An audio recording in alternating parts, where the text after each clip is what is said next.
Good morning to you. This is lecture 18, the second lecture dealing with the third module on basic matrix concepts in this video course on advanced structural analysis. So we are doing the third module which we started yesterday. There was one topic remaining in a review of matrix algebra, that was dealing with eigenvalues and eigenvectors. We will quickly cover it.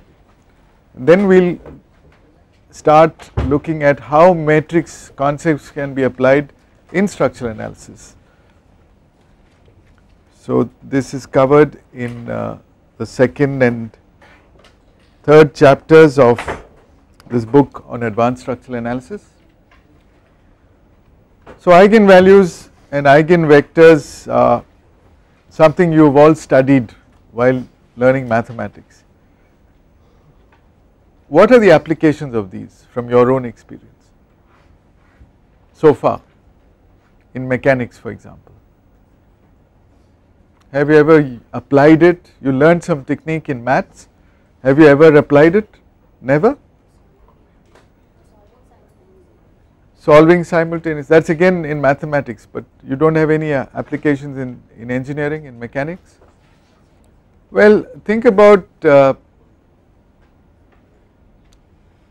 stress analysis, finding principal stresses, locating principal planes. You have an application there. Think about buckling. You have studied buckling in mechanics of materials. You deal with an eigenfunction there, the buckled mode shape is an eigenfunction. So it really has a wide variety of applications. And one of the interesting applications is in solving simultaneous equations, you can end up diagonalizing the coefficient matrix A. How does that help making the coefficient matrix diagonal? You get directly, the solutions become uncoupled. They no longer need to be solved simultaneously, you can solve one at a time. So that is the ultimate way of solving these equations. If somehow you can reduce the coefficient matrix to its diagonal form, which you can do with the help of eigenvalues. So I will quickly go through this. If you recall, we said that any given matrix A can be visualized as a device that is capable of transforming a vector x whose components are unknown to another known vector c, which is your constant vector, through a linear transformation, and that is the meaning of this equation Ax equal to c. It is a transformation, okay. You are transforming one vector x to another vector c. Now where do eigenvalues come here and eigenvectors come here from whatever you have learned so far? What does an eigenvalue transformation do? What does it do in a physical sense? What will be the end result after you do the transformation? You get the same, you will not get the identical vector, you will get a vector which is a scalar product of the original vector x. What does it physically signify? Is a vector which is parallel. That's right, you get a parallel vector. So if A is a square matrix, then there exist certain special types of vectors x called eigenvectors such that the transformation results in vectors that are parallel to x, very simple.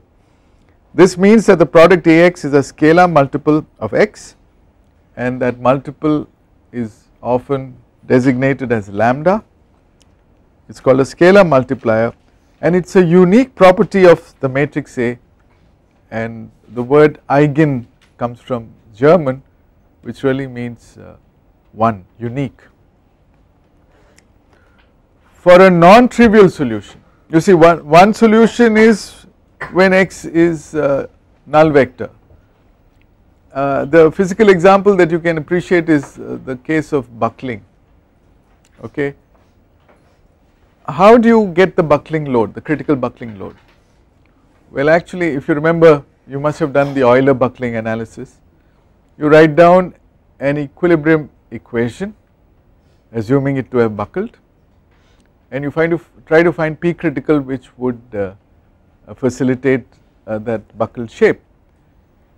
So you will end up writing an equation where two solutions are possible. One is x is the displacement vector is a null vector, that means there is no buckling. The second is there is buckling. When you have a null vector, it is called a trivial solution. In the case of the column, it means that the column remains straight, remains unbuckled, and at a certain critical load, at what is known as a bifurcation point, two alternative equilibrium positions are possible, and it will prefer to buckle, so it cannot take any further load after that. So that is how important it is.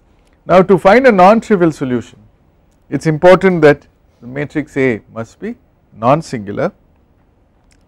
In problems of structural stability and dynamics, the square matrix A is usually symmetric, which makes our life easier, and this implies that all the eigenvalues will be real, not complex. There are situations where you have imaginary numbers coming in, but not in our real life problems in structures.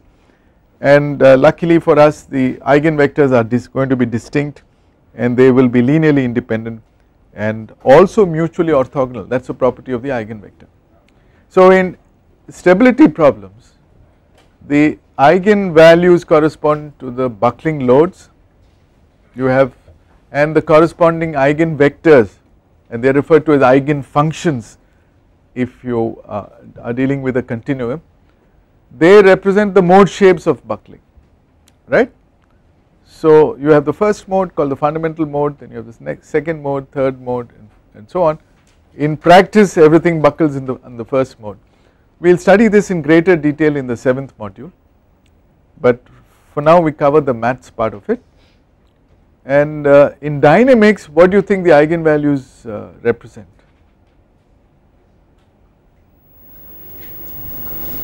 In vibrations of strings, you may have studied in school, you have the first mode, the second mode of vibration, and so on, isn't it?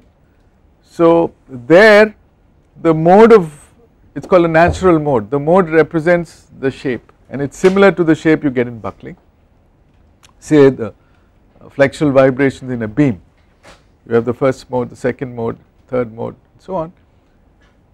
It's a shape that you get.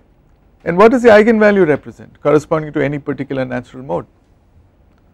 They are called natural frequencies, and you've probably heard of the phenomenon of resonance. When the excitation coincides with the natural frequency, then you have large amplification in the response. So that's how important it is to study eigenvalues. There are some properties that I think you know. The sum of all the n eigenvalues of a square non-singular matrix A of order n into n, that means you have n eigenvalues, is equal to the trace, which is the sum of the diagonal elements of A, and the product directly gives you the determinant. So there is the properties of the matrix A are linked to the eigenvalues and the eigenvectors. So you can take a simple example. If the eigenvalue, you can prove this, that these two properties are real. You have probably come across this, it is called a characteristic equation, which is what you get when you want a non-trivial solution. Okay, the determinant of this matrix will have to be 0, which means the elements get shifted by lambda. You remember, you must have done this exercise, and you need to solve, you have shifted the lambda x to the left side, so now you have homogeneous solutions. Clearly for a non-trivial solution, A minus lambda I has to be singular, which means the determinant must be equal to 0. So this is how you have studied, and you end up with a polynomial equation of order n in terms of lambda. The roots are eigenvalues, and the corresponding x vectors which will not have unique components, since the rank of this matrix is less than full, you will have a linear dependence in the components of the eigenvector. So there are many ways of doing this, and you have probably studied some of them. One convenient way is to reduce this A minus lambda I to its row reduced form, and then you can easily find out, using the technique that we discussed yesterday, you can identify the eigenvector. Okay.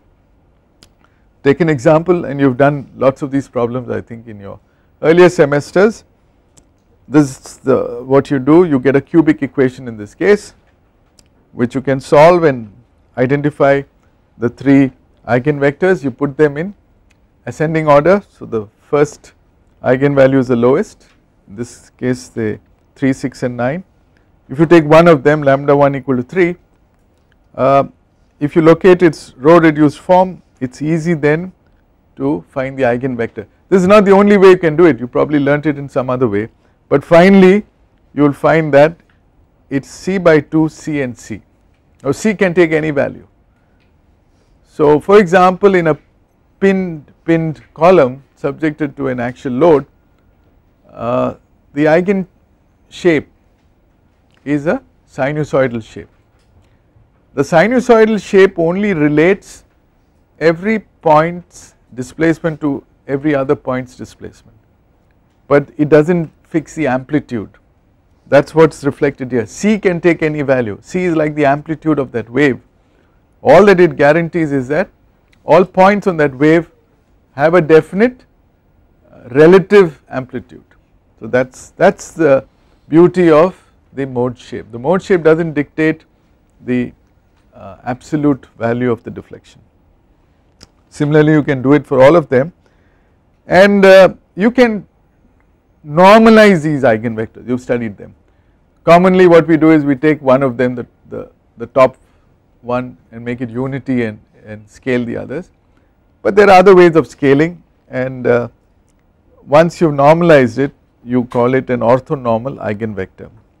So a vector like this you can put together and you can get a matrix, and that is called the orthogonal eigenvector matrix, and it has certain beautiful properties. One of the properties of this matrix, which you see here, is that the transpose will be the same as the inverse. So finding the inverse is very easy, just take the transpose of it. For example, once you have identified Q for this matrix A, if you take the transpose you will get it, and you can also put the 3 eigenvalues together into a diagonal matrix, and that is called an eigenvalue matrix. It will look like that, and then if you do a little trick, Q, that symbol is called capital lambda. Q capital lambda Q transpose will give you back the original matrix A. That is a fantastic property. And what is the advantage of this property?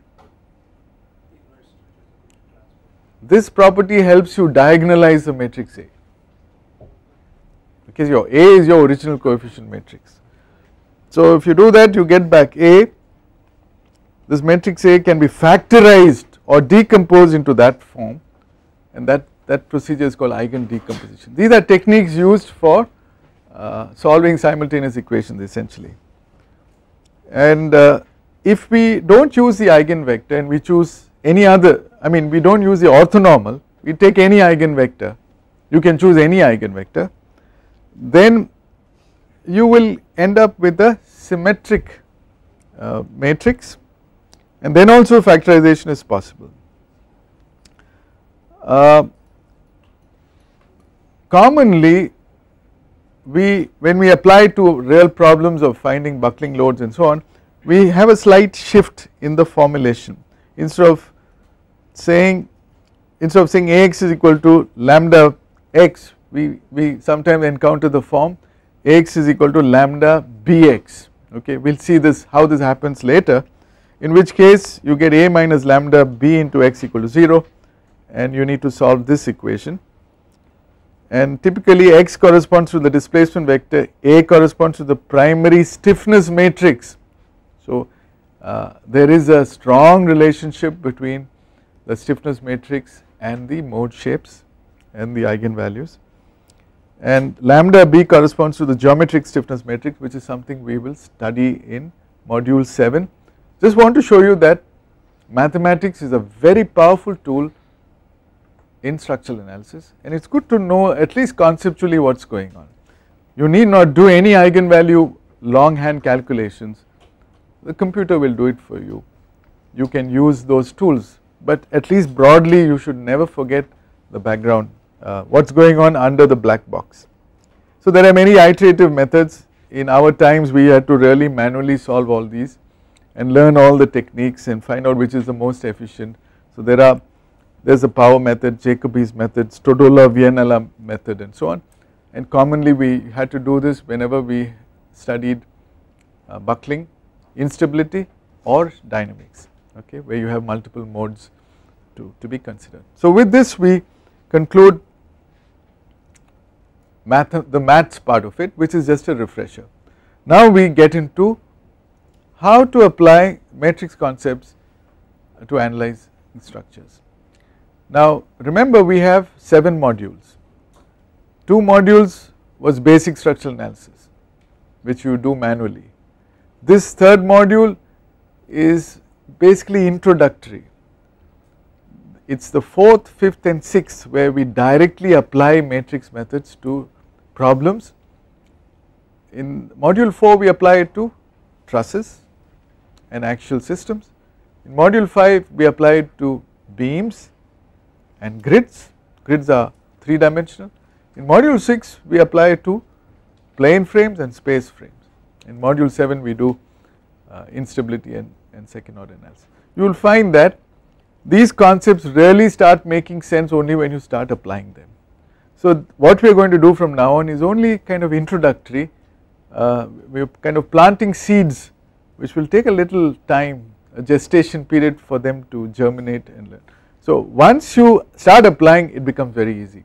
So if you do not fully understand at this stage, do not worry, it will all fall into place as we go on. So the topics we are going to cover is introduction, coordinate systems, and these look simple, but you will realize that the first difficulty you encounter is how to convert all that you have been doing on paper, drawing a truss or a frame, how to pass it on to the computer. So you need to have a coordinate system, you need to have a framework in which you can put that structure and identify everything that is going on in the structure. So that is how important coordinate systems is. Then you need transformation matrices. What do you think these mean? Essentially you will find you need 2 coordinate systems. When you run a country like India, you have a central government, the federal government, and you have state governments, right, and you have to have some control between the center and the states. Likewise in a structure, the structure is one, like the country, the nation state India. So the structure must have a federal coordinate system, we call them global coordinate systems, okay. So the entire structure is located in a global framework with one x, y, z. But then when you get to the element level, the element may be inclined and located anywhere, it is better to go in for a local coordinate system, the state government, and transformation is all about switching from the local to the global or the global back to the local. So that is very beautiful. It is really transforming, it is a linear transformation from one system of Cartesian coordinates to another system, okay. Then we need to look at stiffness matrix. Again here you can define the stiffness matrix at the element level and you can define the system matrix at the structure level. What do you think is the difference?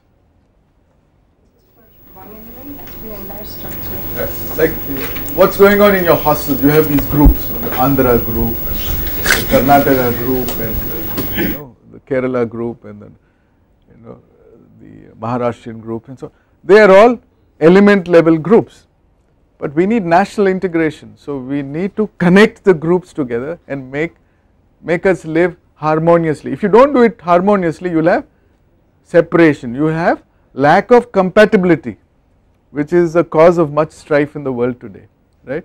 So similarly in a structure, unless the members they can have their independence, but unless they operate together harmoniously in the interest of the overall structure, you will have problems. So similarly you have to understand stiffness matrices, flexibility matrices both at the element level and how it all fits in at the structure level. And you have already studied this. Whenever you encounter intermediate loads, because you want to limit your degrees of freedom, you have to pass them effectively to the joints. So you need equivalent joint loads and you need to find fixed end forces. Now we will also look at 3 different types of methods. You have a stiffness methods which again branch out into 2, which we are going to call conventional stiffness method and reduced stiffness element stiffness formulation, and flexibility methods. We will see this shortly. But first let us review what we have learnt already. I have shown this picture earlier. If you take a truss, identify its degrees of freedom, you will find that they are D1, D2, etc. And at the corresponding locations in the same direction you can identify forces, we call them F1, F2, F3, so on. These are so called external forces and joint displacements, they affect the structure as a whole, that is the central government, okay. But at the element level, you pull out one of those truss members, that element has its own internal force, okay, which we will locate at the ends of the element, okay. You have 2 forces at the 2 ends and somehow these forces are linked to F1, F2. So actually you have a transformation there itself. How do you convert joint forces on the structure to element level forces in different elements? You see, you can see the potential, and the basis for that must be equilibrium. Similarly, every member in this truss can elongate, the 2 joints can move. Compatibility demands that whatever movements you get at the element end levels must match the movements you get in the structure. So 2, 3 elements joining at one point will have the same movements in the global coordinate system, but in the local you have to resolve them into their relative components. That is compatibility. And structural analysis is all about getting a good grasp of these, knowing what is happening in your force field, knowing what is happening in your displacement field, and defining the laws that relate these fields. Once you have got a good big picture understanding, you can program everything, the computer will handle everything for you. We are lucky we are dealing with linear analysis, so the transformations are all linear, there is absolutely no problem. So let us begin with the basics of coordinate systems. Let us say I have a structure like this, okay. I have made it, I made it a little complicated in the sense you have inclined columns, which you know are the more complicated types of problems you can get. And I have a structure here, it is a plane frame. I first need the computer to kind of get hold of this structure and be able to draw it back to me, and so that I can confirm that this is exactly what I want. So I need to have a coordinate system first to identify the joints in the structure, right. So I first choose an origin. In this case I could have chosen, usually you choose the extreme lowermost left end, okay, but you can choose anywhere on that plane. So I have put it somewhere there, and that is my origin, and I have x and y. Conventionally x is pointing to the right and y is pointing upwards, and that automatically defines z, okay, or as the Americans say z. You have to follow the rules of vector algebra, which means I cross j must be equal to k, and if you follow the right hand corkscrew rule, you will find that z will be coming outside towards me from that plane of xy, okay. So if you try to, these arrow marks hold not only for forces and translations, the double arrow in the same direction holds good for moments and rotations. So you will discover the Z positive direction will demand that I should consider clockwise or anti-clockwise rotations to be positive. Anti-clockwise. So this is the first change we are going to make from what we have studied till now.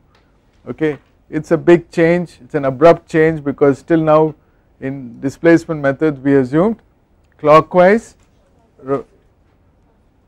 rotational moments to be positive, because that's the way traditionally it was done. You know, slope deflection method, they evolved like that.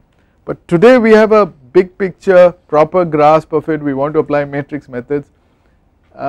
It should be consistent with our idea of what is positive. So we make this change, and we should do it little effortlessly, and it's like getting an international driving license. And you know that in some countries including India, you have to stay to the left side of the lane, but when you cross over to another country, there you have to be on the right side, and you are okay with it. So then only you get the license to drive, then only you get the license to apply matrix methods after having studied basic structural analysis. So having done that, you should first write down the coordinates for A, B, C and D, which is easy to do. If someone has given you the geometry of the structure, you can do that, x, y, z of A, B, C. Well, some people don't like to use any letters at all, so they will call those joints 1, 2, 3, 4. It's okay, but you have too many 1s and 2s, so I thought in the early stage it's better to do this. And then you have 3 elements, so you should identify the 3 elements, the 3 states. Okay, this is a country with 3 states, element 1, element 2 and element 3, it's clear, and I put a circle around it so that I don't mix up with some other numbers which are going to show up soon. What's the next thing I need to do? By the way, there is something more to it. To define the element, you also have to define the orientation of the element. What is the start of the element? What's the start node and what's the end node? Okay, so that's you have a choice there. But if you move consistently from left to right and from below to above, then A to B it's called the incidence of my defining element A, element 1. B to C is element 2 and C to D is element 3. So I need to do all this. I need to first locate A, B, C and D. I need to identify elements and their start node and finish node, and then I've got that. What more do I need to do? So those are called nodes. Nodes are locations where you need to locate either a displacement or a force. So you can have nodes inside an element. If, for example, if you have a concentrated load and you don't want to convert to an equivalent joint load, or you want to find the deflection in the middle of a member, you can create a node there. Nothing prevents you from, but the moment you create a node, you've got 2 elements joining that node. But we shouldn't make life more complicated than is necessary, so we normally limit the nodes to the joints. Okay, but nothing prevents you from bringing in additional nodes. So you define elements and nodes, and next you need to define degrees of freedom, right? We are primarily doing a stiffness formulation, later we will look at the flexibility formulation. So the degrees of freedom here are in this plane frame, you know, at B and C you have 3 degrees of freedom, and let us align those along our chosen Cartesian coordinate system. So along the x direction we say the translation is 1, along the y direction positive upwards is 2, and anti-clockwise rotation at the joint B is 3. Does it make sense? So we know that every joint you potentially have 3 degrees of freedom, 2 translations and 1 rotation. D1, D2, D3 would mean that, but then you move on to the next joint from B to C, because you have only active degrees of freedom at B and C. At C, what are your coordinate numbers, if you finish 1, 2 and 3, you need to do 4, 5 and 6. Okay, you need to do 4, 5 and 6, right, and that is all you have, or do you have more? Do you have more degrees of freedom? Yes, at D also you have some more, that is a roller, so it can move, you have an active degree of freedom there, so it can move to the right and it can also rotate, right. Now you can choose 7 and 8 there, is it clear? Then what else do you have? Then you have, if you want to take care of support reactions, you need to have, or you have support movement. So to complete the picture, you should also look at what is called as restrained degrees of freedom. So you do that, so you can bring in 10, 11, 12, 9, 10, 11, 12, got it? These are the restrained degrees of freedom, 9, 10, 11, 12, right. You can do something, I have changed the color here, but when you do it by hand there you are probably using the same black or blue pen. So there is something nice you can do to identify restrained coordinates. You can just introduce a slash in the arrow marks. The slash tells you that that degree of freedom is non-active, it is restrained.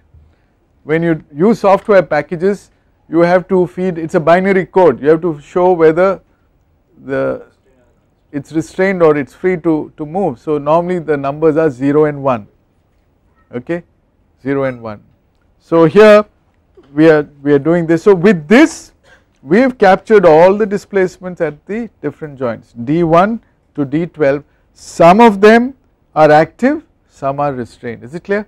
And by the way, restraint does not prevent you from including support settlements, but then you say that it is still a known quantity. Usually it is 0, but it can be non-zero, okay. So you can define a displacement vector dA and dr, which I can partition like that. I am putting all the restraint at the end of the list, is it clear? The D vector, the displacement vector, have displacements at active degrees of freedom, active coordinate locations, and R stands for restrained coordinate locations. Now luckily A and R also have other words to describe it from a force point of view. So you can also have FA, which is conjugate with dA, and FR, which is conjugate with dr. It is exactly where you have active degrees of freedom that you can apply loads, isn't it? So A stands for actions, which means loads. So you have FA corresponding to dA, and it is exactly where you restrain displacement, you get reactions, and luckily for us R also stands for reaction. So FA, FR constitute our force vector in the global picture, and dA, dr constitute our displacement vector in the global coordinate system. Does this make sense? Okay. Now the word coordinate has two meanings here. We are referring to 1, 2, 3, 4 all the way to 12 also as coordinates, and the Cartesian coordinate system that we use are also coordinates. So you have to be careful in interpreting the word coordinate. Does it make sense to you? So at the joints we have to provide constraint, like both can rotate freely about that, or both has to rotate at same theta. No, what you are, if you do not say anything, we assume you are dealing with a rigid joint. For example, member 1 and member 2 are rigidly connected at B if you do not make any statement. If you want to, and if you are dealing with the ends, boundaries, there you have to define the supports. Is it free or is it restrained? But you can have more complications which we will introduce later, not in the beginning. Supposing I have an internal hinge, then it is little difficult, we will study that later, okay. We should begin simple, then we will get into complications, but it is a point how you can bring in releases, but as beginners let us not introduce those complications. Let us take simple problems, straightforward problems. Do you understand this? Is it clear? Okay, let us demonstrate how it is done. Let us take the same frame, and the physical meaning of dA and dr is shown in this vector. You will find that the first element in this vector d1 actually points to delta bx. That means at this joint B, if this moves to the right by some quantity, that component of the deflection to the right is called delta bx. d2 will be the amount it moves upward, right, at B. d3 would be the anti-clockwise rotation here. If you end up with a clockwise rotation, you should put a negative sign. Likewise, you can cover all the way from d1 to d8, okay. Then you are left with d9, d10, d11, d12. Those are restrained degrees of freedom, and unless you include support moments, they are tacitly taken to be 0. Is it clear? No doubt about that. Now in this problem you have 8 active degrees of freedom and 4 restrained degrees of freedom, totally 12 degrees of freedom. Fine, very clear, no problem. Let us look at a problem where you have some loads applied. How will you write down the force vector? So I have in this problem 3 loads. So what would you call 50 kilonewton? What is plus 50 kilonewton? Huh? It's, yeah, you should talk in the language of the coordinates. F1 is 50 kilonewton. What is 100 kilonewton? Minus. Yeah, so F2 is minus 100. And what corresponds to 75 kilonewton meter? Minus. Yeah, F6 is minus 7. And what about the others? They are all 0 on the action side. FA, so FA is exactly what we said. You correctly said plus 50, minus 100 and minus 75, the rest are all 0, because though those joints have the potential to take loads, for this particular load case those values are 0, and the reactions are not 0, but they belong to the unknown category. That is part of the response and we need to find them out, right. Does this make sense? Very simple, we are going in baby steps, this is very straightforward. Now we also recognize that there is something called a stiffness matrix for the entire structure, which means if you tell me that I have on account of that loading I have a displacement vector d, then the force vector that caused that displacement vector must be F, and they are related by this equation F equal to kd. If the displacements are unknown, then I can easily get the displacements by inverting the force, but it is not so simple, because you will find that in the vector F you have Fa and Fr. Fa is known usually and Fr is not known. Similarly in the displacement vector d you have dA and dr. dA is not known, dr is known. So you can't apply this directly, you have to play with it, and we will see how to play with it. Now we will switch from central government to state government. So how do we do that? What do you suggest? Write equilibrium equations. Equilibrium equations for this. No. We are talking about coordinate system. See, capital of India is New Delhi. Do you want the capital of Tamil Nadu also to be New Delhi? Where do you want it to be? You want it to be here at Chennai, right? You want to be the boss. This is your origin, this is your capital. So this becomes your reference point. New Delhi talks to Chennai, and the whole of Tamil Nadu is governed by Chennai. So your coordinate system, your origin should be, so you have the choice to choose where, I mean you usually put it in the middle of the state, but we do not usually put the origin in the middle of the member, right? Where would you like to put the origin? Which one do you prefer? A. Okay. So that's what you do. You start the origin at A, then you don't align your x and y in the, why should you follow what Delhi says? You choose your own local system, right?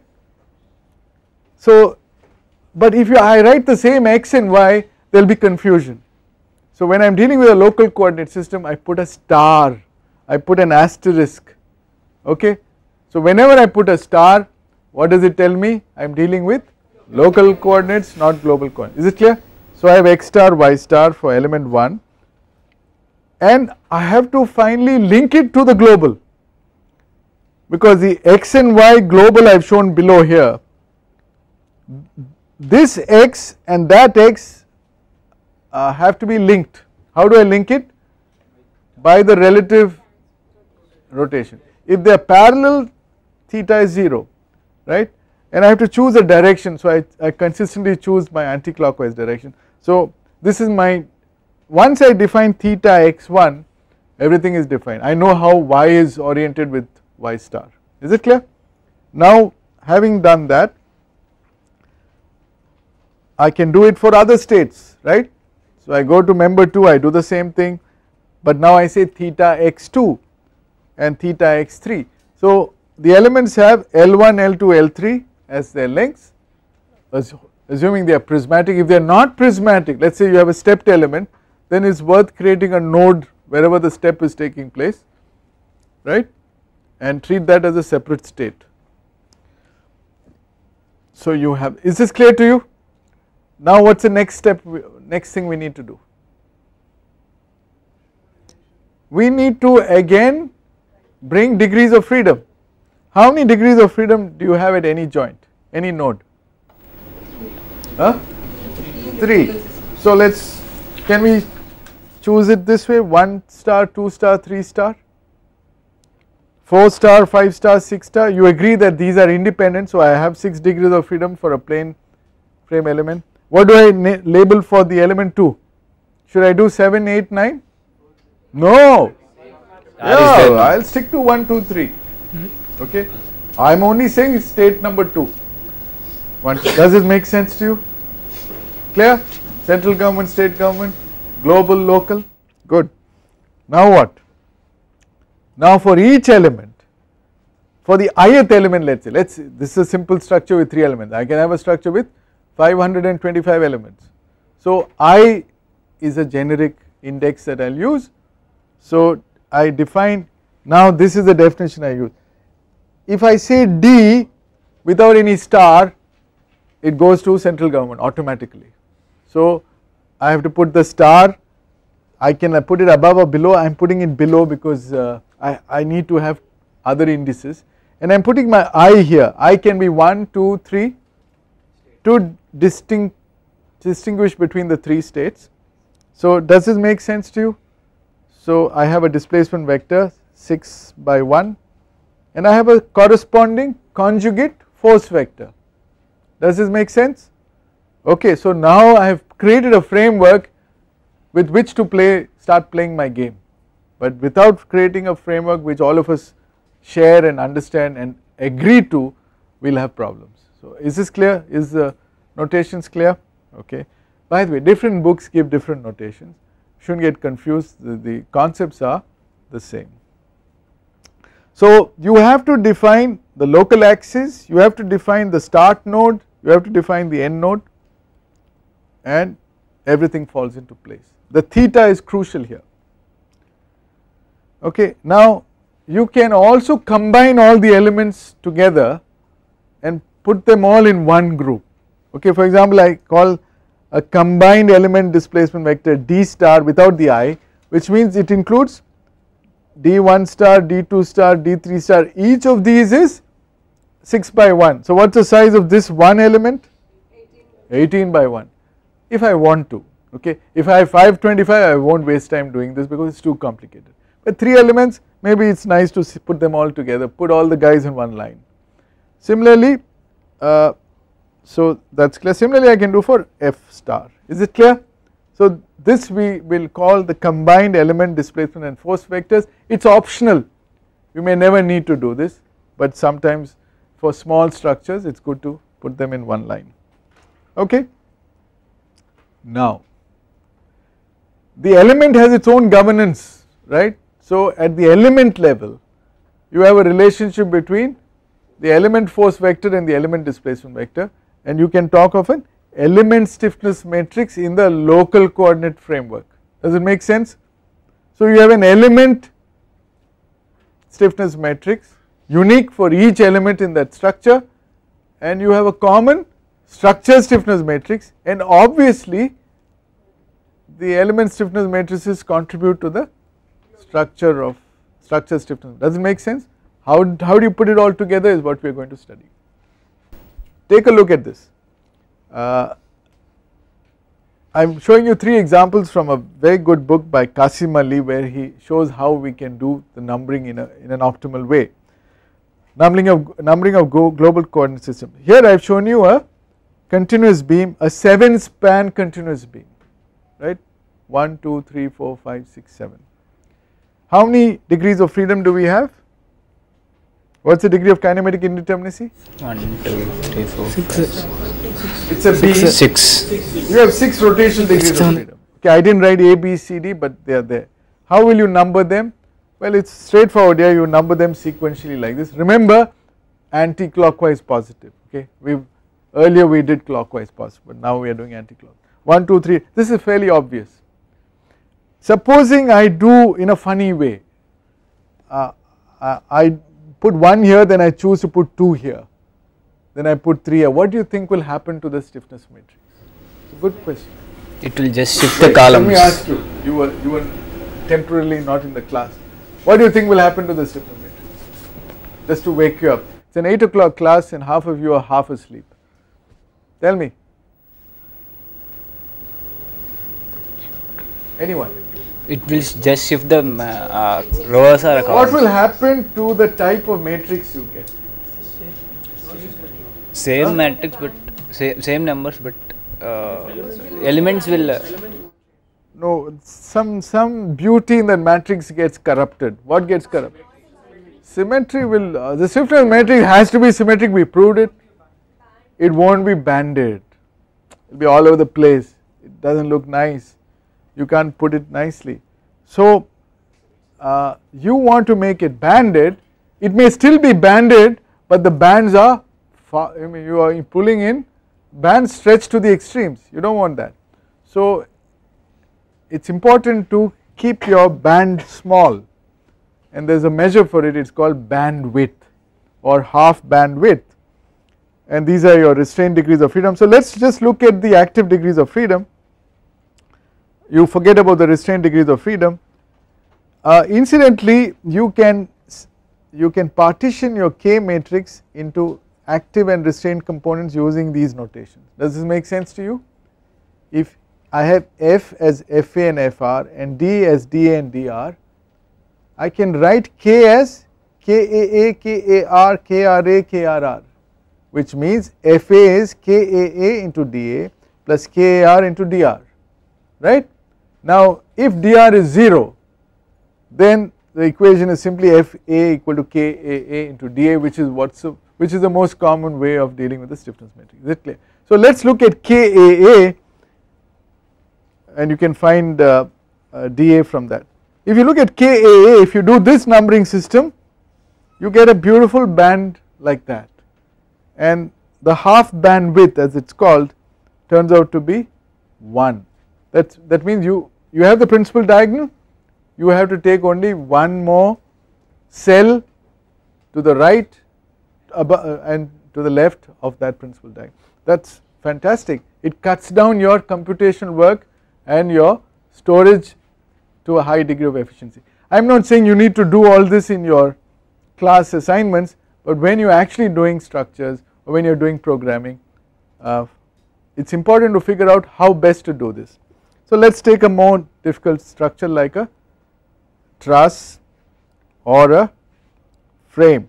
Now you will find you have 21 degrees of active degrees of freedom in the truss and 24 here. We will figure it out later. Let us take the frame.